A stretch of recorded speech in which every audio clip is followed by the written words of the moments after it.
Friends, I welcome you to my channel. Before listening to this story, I will ask you to like and subscribe. It is not difficult for you, but it is pleasant for me. And we're starting.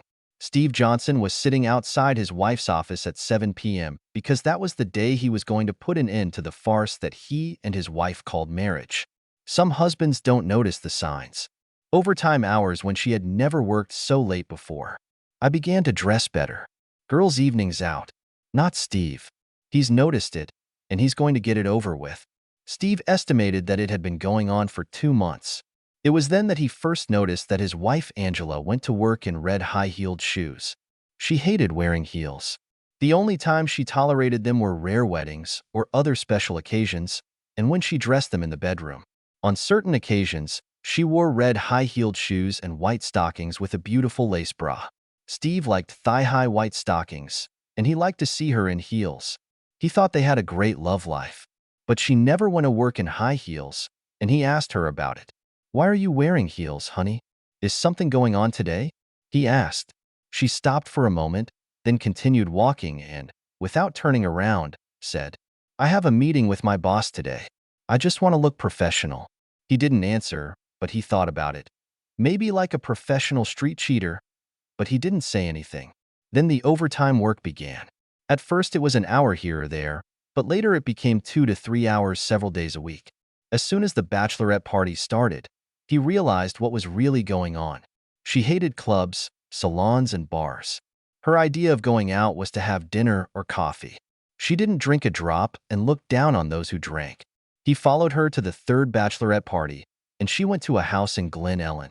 He knew this house. He had been there for parties several times. It was the home of her boss, Martin Schindler. Steve waited an hour, and when he was convinced that this was her plan and not just a stop on the way, he let the air out of all 4 of her tires and drove home. She didn't mention the tires when she got home that night or over the weekend, but he heard her tell Jenny, their daughter, "Would you believe that someone let the air out of my tires last night?" "No way. Is that true?" Jenny asked. "Yeah. Thank God they didn't cut them. They just let out the air. I was able to use that air pump thing that your dad makes me keep in the trunk." "Wow. Where have you been?" "Just at a dance club with my friends." "You should probably avoid this in the future." Angela grinned and said, "Of course, baby."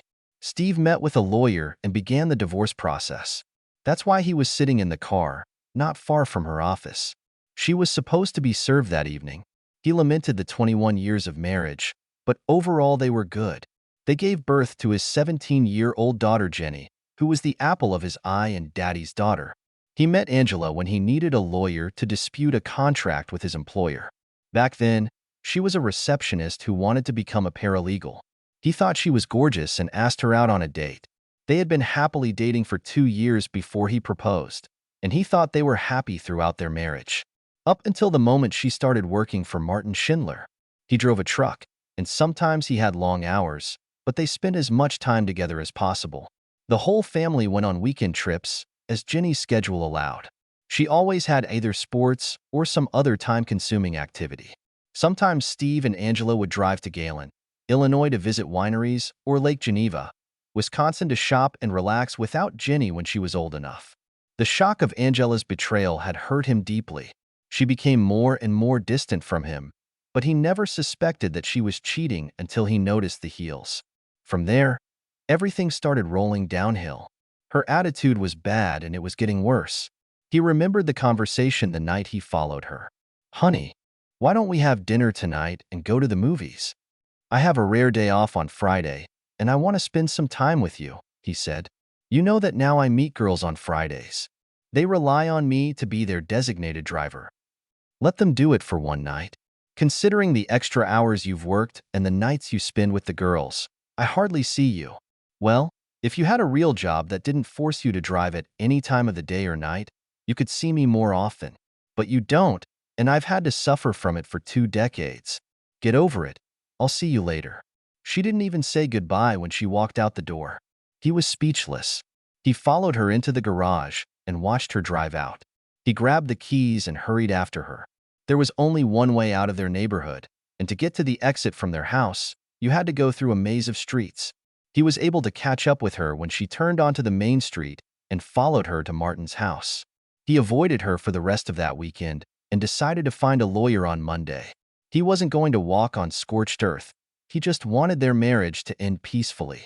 He felt, through her words and actions, that she no longer wanted him. So why hold on to a slippery rope? She could have gotten her boss without a fight on his part. That's how he felt. He told his daughter about it that Monday. "She's cheating on me, pumpkin. You may not have noticed the difference in the last couple of months, but I can see it. She's making love to her boss." "No way, Daddy. I don't believe it. I followed her to his house. She said she was going out with friends, but she wasn't. She went straight to her boss's house. But her tires were ruined at the club." "No, honey. I did it, and I did it outside her boyfriend's house when I saw she wasn't going to the club. I just can't believe it, Dad." "Me too, but it's true." His daughter was sitting next to him in the car, waiting for the inevitable fireworks to start. "Are you really sure, Dad? Is there no chance?" Jenny asked. "No, pumpkin. It's over. She destroyed my trust and ripped out my heart. I can't put up with such betrayal. What if she felt she had a reason to do it?" "Pumpkin, there is no reason to justify a long-term affair. If she gets drunk and it's just one time, maybe. If she had been raped, of course, it would be different. No, she chose this path. She betrayed my trust. Trust is the most important thing you can have with someone. You can never love someone you can't trust. I could never love someone who betrayed me like that. Our marriage broke up." Jenny looked out the window and saw two men approaching the car.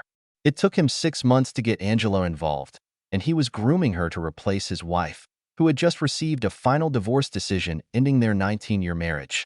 He was tired of his ex-wife's whining and moaning about everything. He was tired of her weight gain. He was tired of her lack of attraction. He was embarrassed to be seen with her, and when his twins left for college, he broke free. Angela was the same age as his wife, but more elegant. She had the toned body of a 30-year-old girl, and she was amazingly beautiful. Martin had already improved her wardrobe, and she was going to be a great boss's wife. A knock on the window startled Steve. "Are you Steven Johnson?" Rolling down the window, he said. "Yes. You've been served. Please read the documents carefully. There is a restraining order that requires you to be 100 meters away from Angela Johnson, Jennifer Johnson, and your family residence." "What? An injunction? From Jenny?" Jenny snatched the envelope from his hand and read the headline about the divorce. She found a restraining order and handed it to him. "What the fuck?" "Stop it," he shouted. "Oh my God, no." Jenny moaned. "Daddy, I swear I didn't know. What are you talking about?" She handed him the rest of the papers. Several accusations were outlined in the documentation. Marital violence? Child abuse? "Dad, I swear I had nothing to do with this. It's a lie or a mistake." "Wait a minute. How did she know I was going to be here right now?" "That's because I told her," his daughter said. Those words broke his heart. "When you told me that she was cheating on you, I came face to face with her. She told me that she only did it because she had an investigator's report that said you cheated on her." "You can't be serious, can you? Have you seen the report?" "No." "Did you believe her and not me? Did you let her set me up?" "Baby, why? I love you so much. Why did you do this to me?" "I asked you not to say anything." "I swear, Dad, I didn't know about the restraining order. This abuse is bullshit, I swear. I've never said anything like that to anyone." He was crying quietly, ignoring her pleas. A moment later, he said, "You have to leave now, Jenny. I can't and don't want to be within 100 yards of you anymore." He said softly, "Dad, no." "Stop it," she screamed. "Go, or I might get arrested on top of all this. The sheriff is still here, watching me." Reading on, he said, "Oh my God. They also froze all my accounts. Heck, what should I do now? Congratulations to both of you. You destroyed me. I can't even afford to fight her damn powerful law firm with all these fake claims. I'm going to fight in court forever." "Oh my God, no. I'll fix it, Daddy," she said, getting out of the car and heading towards the office building. "It was great, sweetheart," she said. "I just wish I had binoculars so I could see his face." Martin was just buckling his belt and Angela was smoothing her dress when Jenny ran into the office screaming, "You're a fool. Child abuse? What's wrong with you?" Jenny shouted. I should have had the advantage, Angela said. I should have struck first. Now he can't enter the house or access our money for a while. Now I've got the better of him. He didn't insult me. I do not know that for sure. You guys are really close, Angela said with a smirk. Jenny came up to her and asked, He wasn't lying, was he? Of course not. Who needs it? She said with a laugh. You're a monster, Jenny said, and punched her mother in the face with all her might. Angela collapsed to the ground in shock and pain. Martin laughed and said, Nice shot, girl. Jenny froze, then looked around. She saw bookcases, shelves, and a dirty desk. She grimaced in disgust, looked at Martin, and swept everything off the table. Then Jenny looked at him and said calmly, You better never cross paths with me again, asshole. I can and will hurt you. And left. Jenny, wait a damn minute, Angela screamed. Martin said, This little fool will pay for it.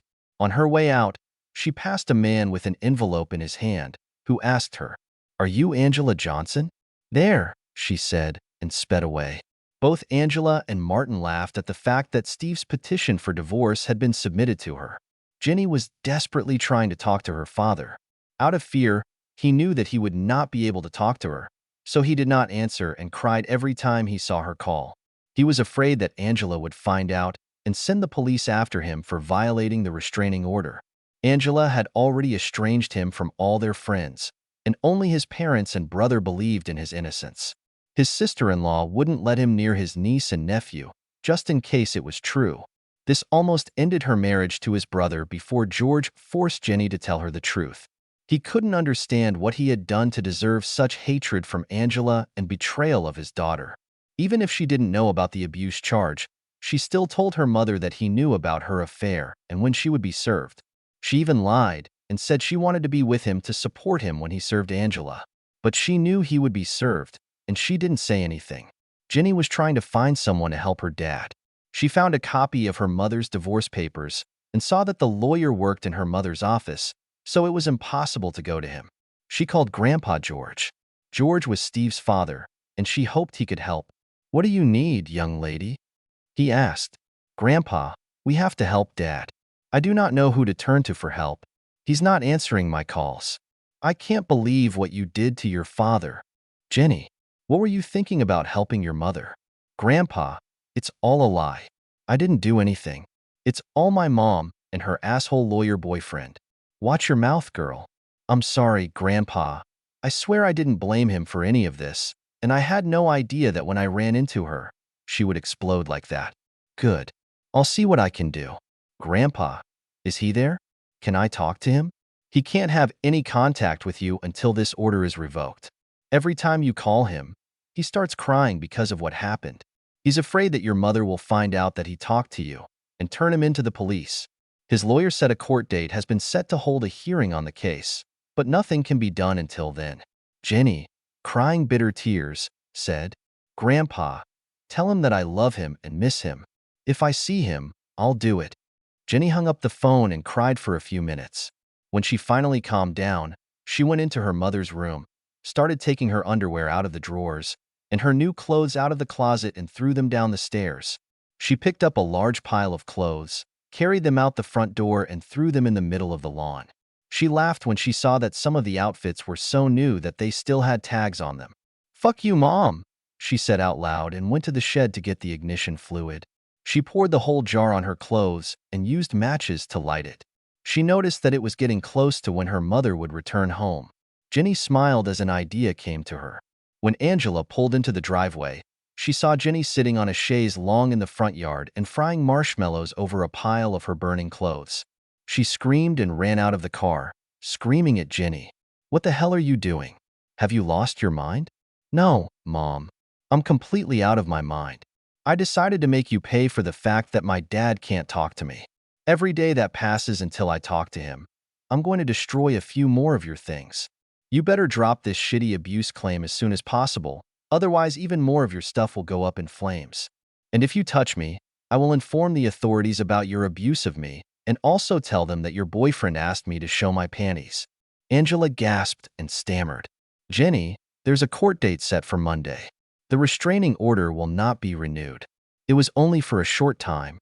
Don't worry, Mom. Until I talk to him, your shit will turn to smoke. Damn it. Angela screamed as she entered the house. She called Steve, but of course he didn't answer and deleted the message without listening to it. A few moments later, a fire truck and a police car pulled up. One of the neighbors reported a fire. A policeman and one of the firefighters approached Jenny.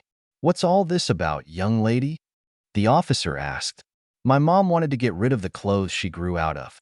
She told me to burn her at the stake," Jenny said. "Can't you make a fire in the front yard? Is your mother at home?" he asked. "Yes, sir. I'll put it out with a hose if you want." The fireman spoke up and asked, "Did you use anything to light it, or did you just set the clothes on fire?"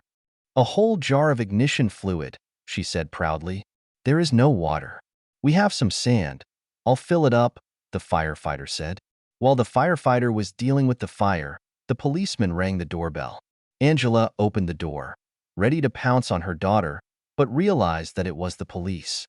"We'll put out the fire. It doesn't really matter, officer," Angela said before he could speak. "Firefighters are doing it now, ma'am. Do you know that it is contrary to the city ordinance to build an uncontrolled bonfire in your yard?" "No, I didn't know," she said through clenched teeth.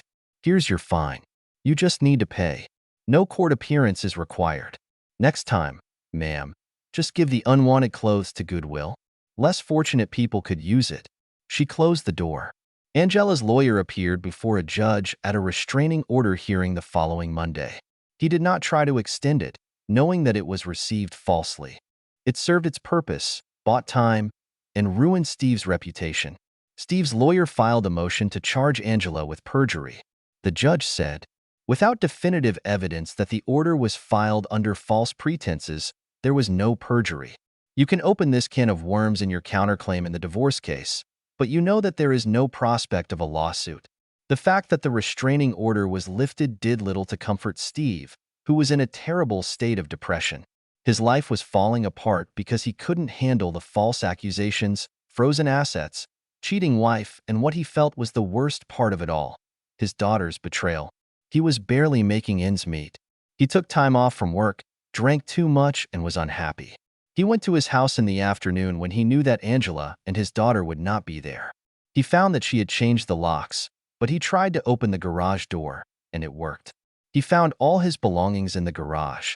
There were several boxes, and his clothes were in garbage bags. He noticed that she had left him a wedding album and all the photos of the happy family that used to be hung all over the house.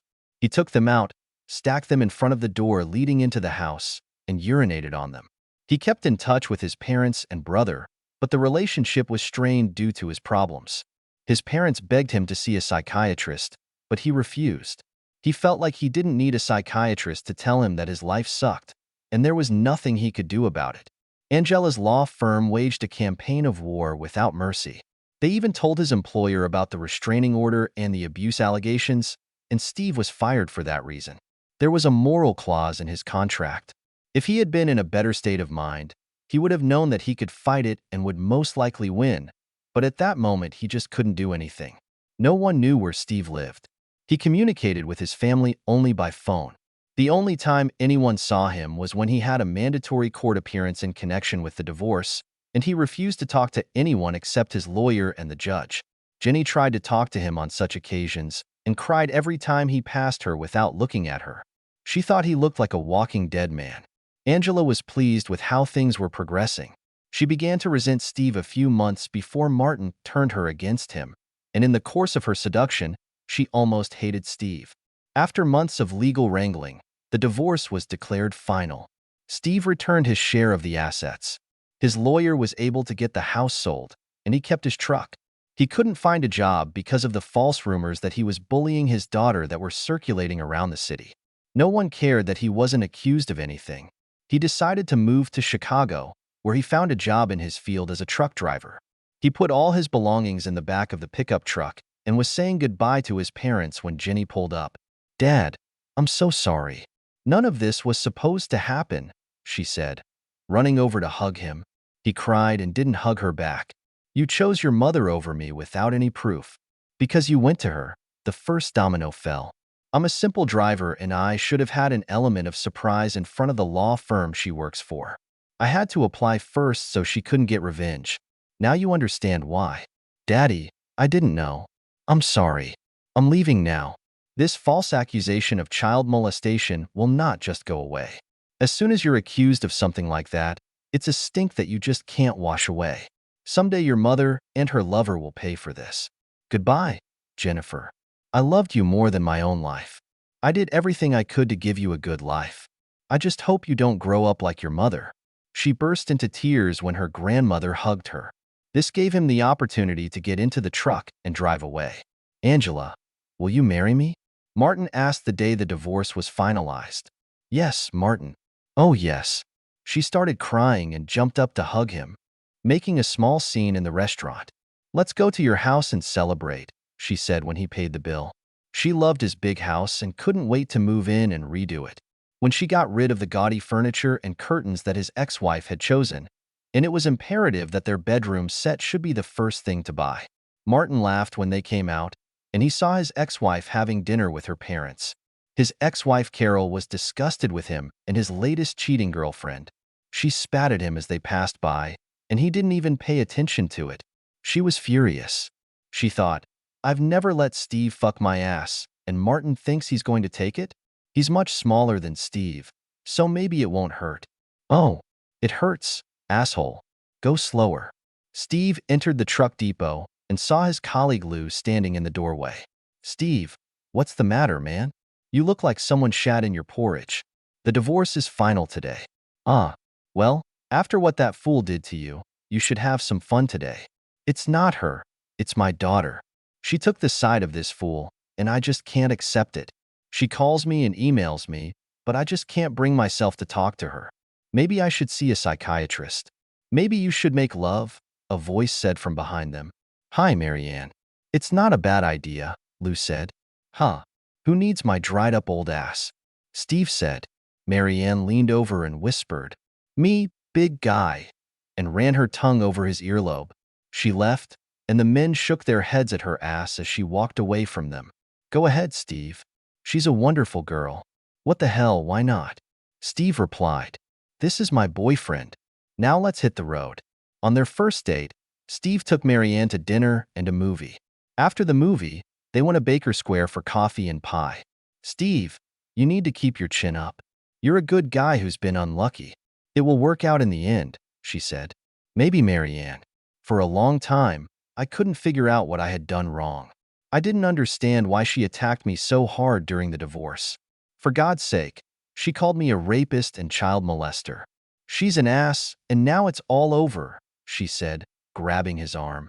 Look forward, not back. I'll make it worth your time. He smiled and squeezed her hand. Let's get out of here, huh?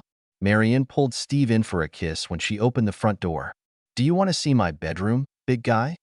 I'd love to. She took his hand and led him to her bedroom. Moonlight filtered through the window, giving the room a soothing bluish hue. They kissed, interlacing their tongues, and slowly undressed each other. There was nothing crazy about it. They were going to enjoy every moment. She lay down on the bed, and he knelt on the floor. When they caught their breath, she said, Well, her loss is my gain, and I'm going to take advantage of it often. He kissed her and said, Anytime, dear, anytime. A week or a day later, a man dressed all in black crept up to the back door of a large house in an upscale part of the city. Ready to break in, he smiled when he found the door unlocked. Slowly making his way through the house, hoping that the floorboards would not creak, he found the room he was looking for. The room was perfectly equipped for what he needed, and he knew it because of the Facebook photo of his target sitting at his desk. This arrogant man had this picture on his screensaver. The closet was behind and to the right of the desk, and the room was dimly lit only by a desk lamp. The closet door was closed, but he could still see the room well enough. He opened the door behind the counter and waited.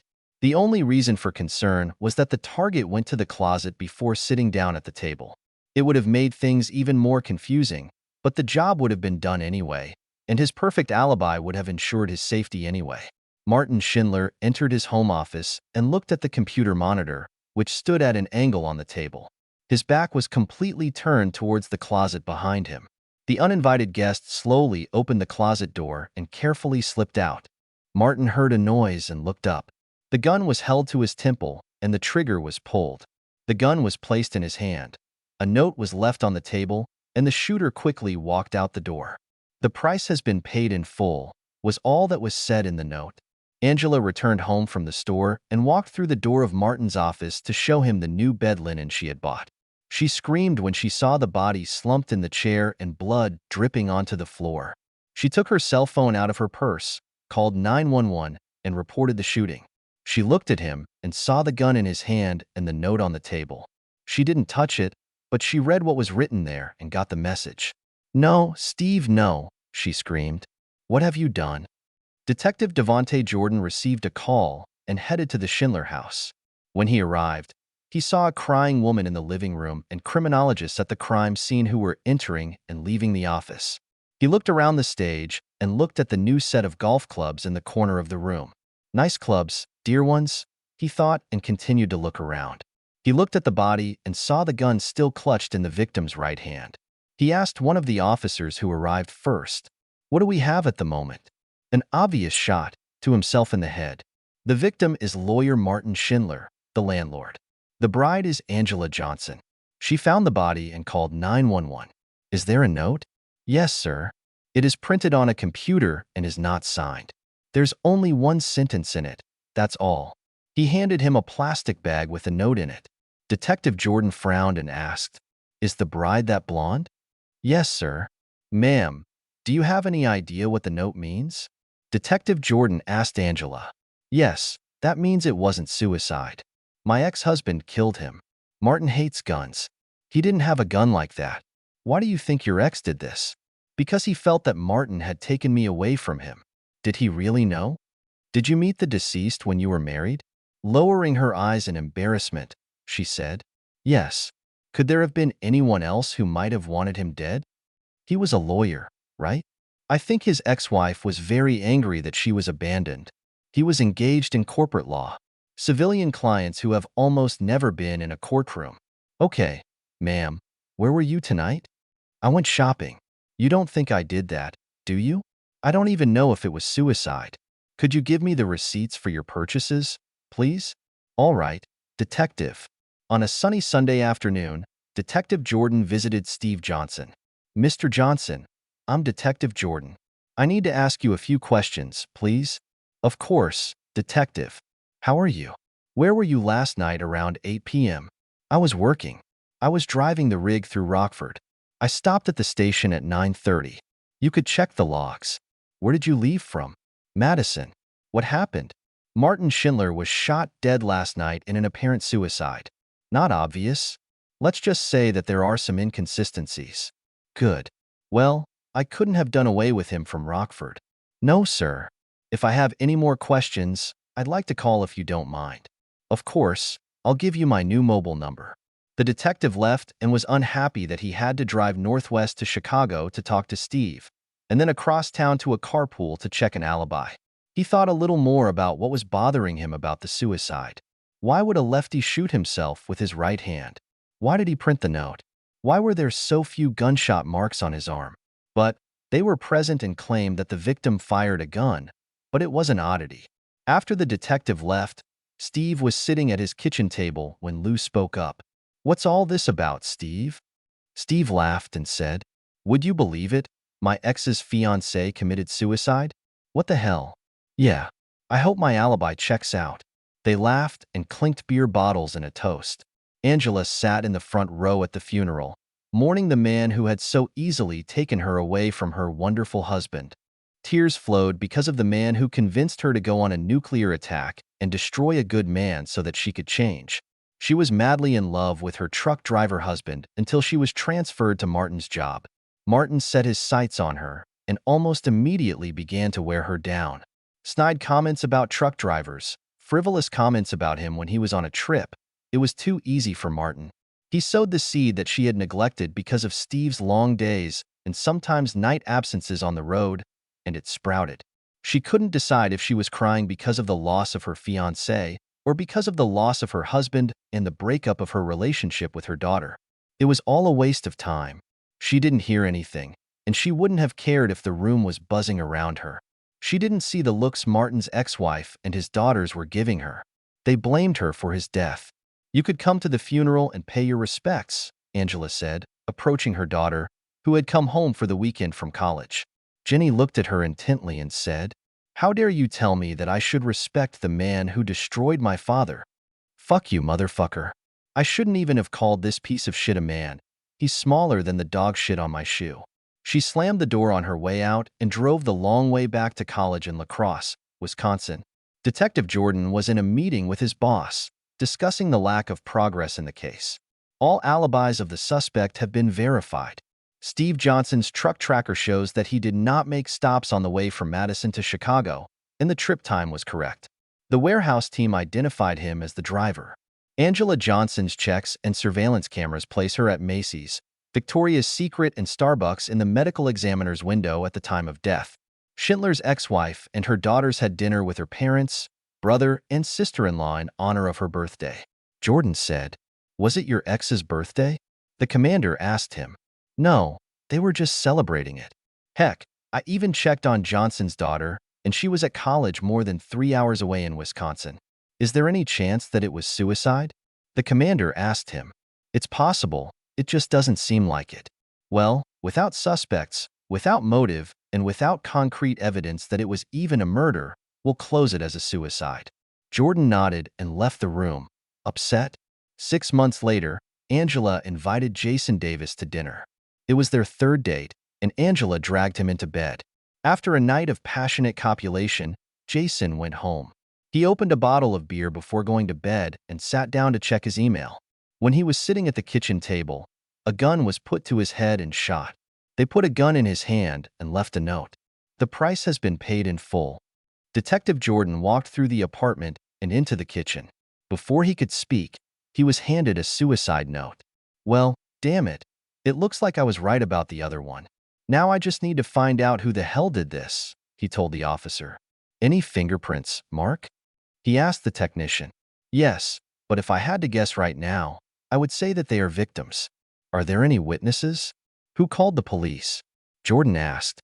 "A neighbor heard a shot and called 911. No one saw anyone coming in or out." "Of course not. How did they get here?" "No broken locks or windows. It looks like a balcony to me." The sliding door was not locked. The victim probably wasn't worried about it since he was on the second floor. Although it would not be so difficult to climb up.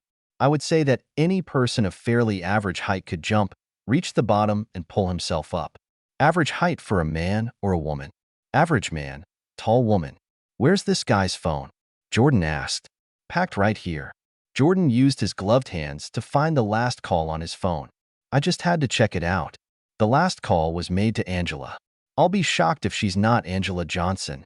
After the usual condolences and pleasantries, the detective got to work. "Miss Johnson, why do your lovers seem to be trying to commit suicide?" Detective Jordan asked. "It has to be Steve. He's punishing me." "Where were you last night, ma'am?" "At home all night. I have an alarm system that will confirm this." "Tell me about the alarm system." "When it is turned on, it detects doors and windows opening. I turned it on when Jason left last night and turned it off this morning when you came in," she said through her tears. "Did you turn it off at any time last night?" "No, Jenny's in college, so she was on all night." It's easy enough to check." "So your theory is that your husband is behind these alleged suicides?" "Yes. Who else could it be?" "When was the last time you talked to your husband?" "Before the divorce." "Did you see him following you? Or did he contact you?" "No." "Then how could he have known your last lover?" "I do not know, but it must be him." "Good. That's all I have at the moment." "Please stay close," he said, turning to leave. "Oh, one more question. How tall are you?" 5 feet 9 inches or so." 5 feet 10 inches. "Why would you do that?" "Just curious." "Once again, I am sorry for your loss." "The same note?"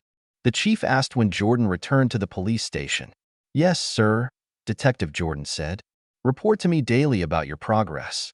"It's too much of a coincidence. The woman's alibi is reliable. I'll see if I can destroy it. But we'll see." I'm on my way to see her ex-husband now, the detective said carefully. Then let me know what you get. When Detective Jordan left, he had a bad feeling that all the alibis of the main suspect would be as reliable as last time.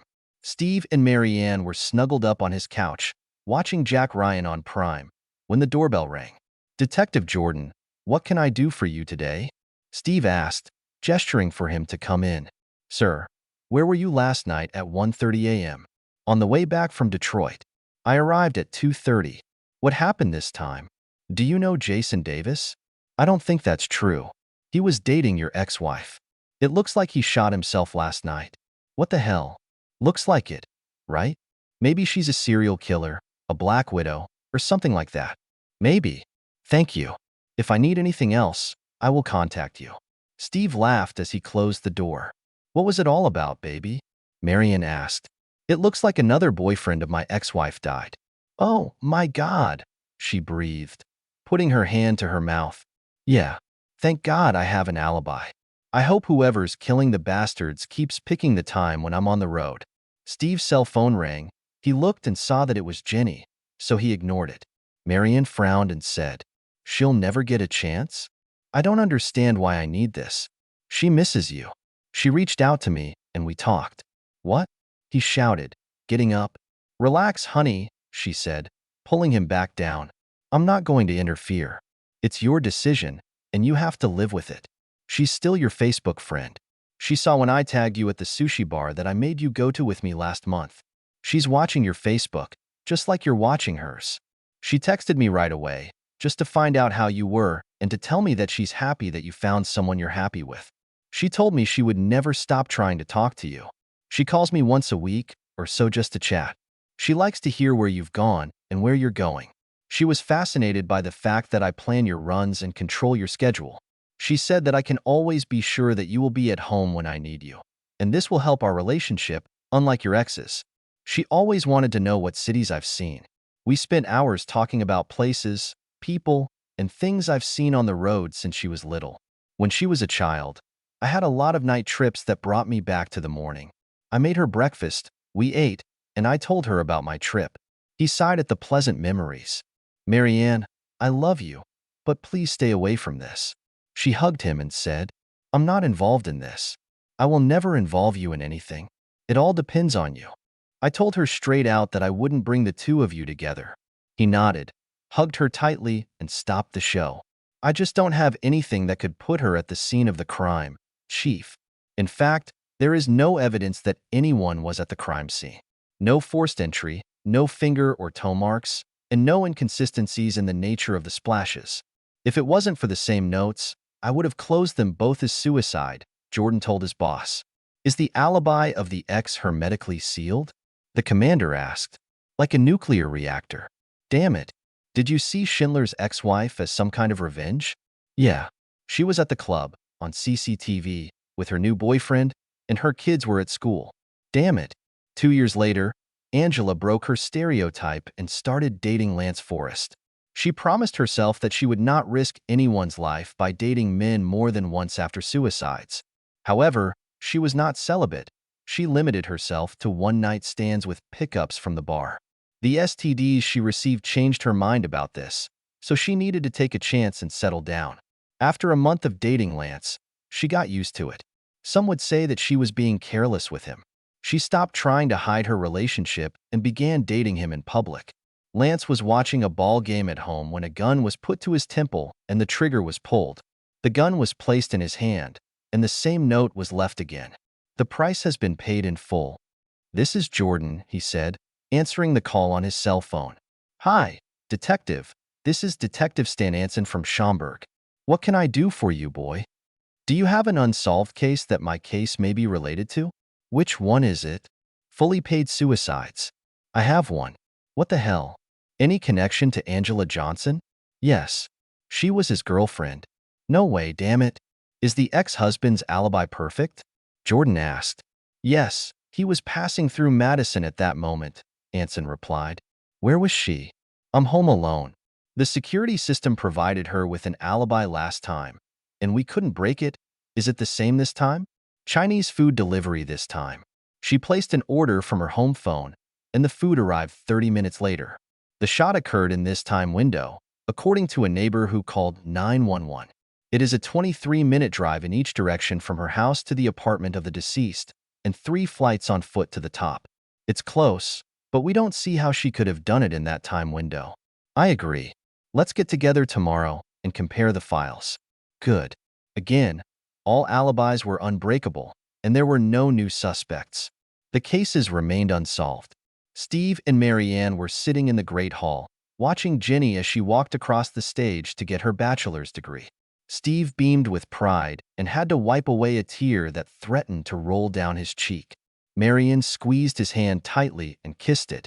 After the ceremony, they went out to their car, and Marianne asked him, "Darling, you love her so much, please call her." No, she made her choice when she sided with her mother. Not me. She only regretted it when she felt bad about what her mother had done to me. I needed her to be on my side. I was right, but she didn't believe me and opened the door for her mother to knock my life out from under me. Do you know that there are old friends of mine who still believe that I molested Jenny and got away with it? Marianne nodded. No, she made her choice, and we all have to live with it, he finished. Marianne frowned at his stubbornness, grabbed his hand and said, "Were you this stubborn before the divorce?" No, not even close. 5 years later, Angela and Jenny were sitting in the front row of the funeral home's Memorial Hall. It was a big turnout for Steve Johnson's wake and funeral procession. Steve died of pancreatic cancer 4 weeks after walking Jenny down the aisle at her wedding. He made some new friends and colleagues who showed up, but he did not rebuild a large network of friends after the divorce. Most of his old friends, neighbors, and colleagues came to pay their respects to the good man they knew and with whom they had lost touch over the years. His girlfriend Marianne was there. They never got married. She tried very hard not to spit at Angela for the pain she caused her man. His best friend, Lou DeMarco, regaled Jenny with stories about the last years of her father's life. He filled her heart with stories she would never have known. It was Marianne who finally convinced him to listen to Jenny and make peace with her when he was diagnosed with terminal illness. He spent years throwing out emails, deleting emails, and ignoring calls. Their reunion was perfectly timed, as he and Marianne knew that these were his last months. Jenny actually rescheduled her wedding day, which cost her a fortune due to increased fees for urgent work, but she fulfilled her dearest wish. Her dad gave her to her husband. Their tearful reunion and walk down the aisle gave Steve one last peace of mind before he lost his last battle. The last words he uttered were words of gratitude to Marianne for returning Jenny to him, and an apology for the fact that he never married her. She understood and never pushed him to marry. They were already happy. Marianne told Jenny how he had always missed her and regretted not contacting her years ago. Her mother asked about it, and Jenny told her about some of the moments of their reconciliation. She said, "He told me that he was at my graduation, in the back rows, away from anyone who might recognize him." "It's true," Marianne confirmed. "I was with him. He said he followed my career as I rose through the ranks and became a detective at Streamwood. He was so proud of you. He kept the clippings from the Herald. You were the youngest person to ever become a detective there. He liked it when they said you had a knack for criminology, and later, when the newspaper called you a crime scene expert, he almost cried," Marianne said. "He said it was because of all the things that you guys watched Columbo and The Criminologist together when you were little. He was hoping that you would get to Chicago or some other big city, and you would have more important things to do." Jenny smiled for most of the wake, listening to stories about her father's life after the divorce. She was happy to finally meet Marianne, who she still talked to from time to time. His new life seemed to him as good as it could be. He died a happy man. She said her last prayer after the funeral and thanked God that he had finally found peace. Angela tried to reconnect with Jenny throughout the wake and funeral. She ruined everything at the dinner after the service when she made the wrong comment at the most inopportune time. They were sitting alone after everyone had left when Angela said, "Jenny, I finally found peace." "What are you talking about, Mom?" "I haven't been able to have a relationship for the last few years for fear that your father would kill them." Jenny couldn't believe her ears. "He was acquitted by the police, you worthless fool. But are you happy now that he's gone so you can make love? You're just as big a piece of shit as you used to be. I hope that you had changed, but now I hope that you will rot in hell." Angela grimaced. You don't understand. Jenny cut her off and said, "The next time I see you, Mom, is when we put your fat ass in the ground." "No, Jenny, please understand." She interrupted her again, saying, "Goodbye, Mom. Good luck with your bed life." That was the last time she talked to her mother. 10 months later, Angela was having dinner with her boyfriend Charlie Harlan at an expensive steakhouse when Charlie got serious. "Angela, these last 8 months have been so wonderful for me." Squeezing his hand, she said, "For me too, Charlie. I wasn't sure if I'd ever fall in love again, but we found each other. Angela, I love you. Will you marry me?" Angela took a deep breath and said, "Yes, yes, I will marry you." At that moment, she thought, "He's dead. I have nothing to worry about." A week later, Charlie was sitting on his back porch, thinking about the upcoming wedding and Angela moving in with him. He took a deep drag on a Cuban Monte Cristo No. 2 cigar and exhaled the smoke. When he sighed with satisfaction, the gun was put to his temple and the trigger was pulled. The gun was put in his hand, the cigar was put in an ashtray, and the note was left under a heavy ashtray on the table. "The price has been paid in full." Angela hung up after talking to Detective Jordan. Her face was wet with tears after an emotional conversation. She went up to the bathroom and grabbed a bottle of sleeping pills. She didn't need it for a while, but she always kept it handy. She went to her mailbox, put an envelope in it, and raised the flag so that the postman would know that there was outgoing mail. She lay down on the bed and thought about her wedding to Steve and what a wonderful day it had been. She thought about Jenny and how proud she was of her career. She thought about family vacations and trips to the park. She regretted that she had ever met Martin Schindler and ruined her own life. Finally, she prayed to see Steve as soon as possible. She put the note on her chest the last time she fell asleep. Her note read, "My price has been paid in full." Jenny came into the house with the mail and a bag of groceries. She put everything back in its place, hung the keys on the hook, and kicked off her shoes. Her husband, Blake, would not be home until almost midnight, as he was working the second shift as a policeman, so she could enjoy the silence in the house.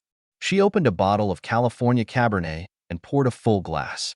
After taking a sip, she went to the pile of mail and saw the letter. Holy shit! She screamed when she read the sender's name, Angela Johnson. She tore it up and read her mother's last message to her. Falling into a chair, she read with tears in her eyes what her mother's suicide really meant. "Wow, Mom, wow," she said to the empty house. She picked up her cell phone and called. "Jordan. Detective Jordan, this is Jenny Stanger, the daughter of Steve and Angela Johnson." "Hello, young lady. I'm sorry to hear about your mother's suicide." "Thanks. At least you don't have to investigate." "Yes. What can I do for you, Jenny?" "I received a letter in the mail from my mother. It's a confession." "What?" He shouted into the phone. "This is a confession to all the suicides, which were actually murders. Obviously, she was crazy. I can't believe it. Jesus Christ. Okay, come and meet me at my station as soon as you can." "Already on the way." She took the first page, set it on fire, put it in the fireplace, and made sure that it was completely burned. The letter said, "My dear Jenny, I am giving you this last gift of my repentance. Believe it or not, I love you with all my heart, and I'm sorry for all the pain I've caused you. It wasn't intentional, and hurting you and your father was the worst thing I've ever done. I knew it was supposed to be you when Charlie was killed, and I accept my punishment. I'm sorry that I made you punish me in this way, and I hope that now you can live the rest of your life without the pain of my betrayal of you and your father. Destroy this page and give page 2 to the police. Page 2 is my confession to them. I take full responsibility for everything. This is all my fault, and I will never be able to get back your lost years without your father and your pain because he thought you were guilty of betraying him. I've caused so many deaths, and this has to stop. Maybe this will make amends for your guilt, and you will finally be able to forgive me and find peace. Please tell my future grandchildren stories about the good times, not about how I ruined our lives. I pray that you and Blake have a long and happy marriage. Never fall for the bait when someone tries to take you away from him. I love you with all my heart. Mom. P.S. Please reach out to someone and get the help you desperately need. Dear Jenny, by the time you get this, I'll already be dead by my own hand. I can't take the guilt anymore. I killed all these men, my lovers.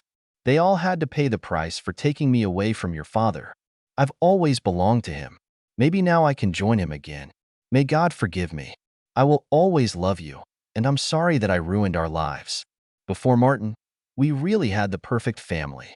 Mom. Jenny walked over to Detective Jordan's desk and, after exchanging greetings, sat down in the chair he offered. After reading the letter, he said, God, Jenny, forgive me for suspecting you. Yes, I just can't believe it. She must have really gone crazy years ago when I stopped talking to her after what she did to my father. I can't believe she kept dating just to kill them. God, I just don't get it.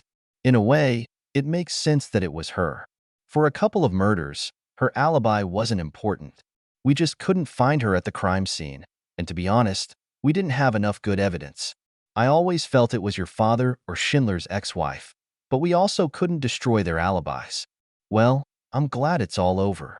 The murders, her pain, my suffering. Be careful. Take care of yourself, detective. You too. Jenny walked out of the police station with a mile-wide smile and shook her head. She stopped, opened the car door, looked at the sky and said, Thank you, Mom. I hope that you will find Dad wherever you are.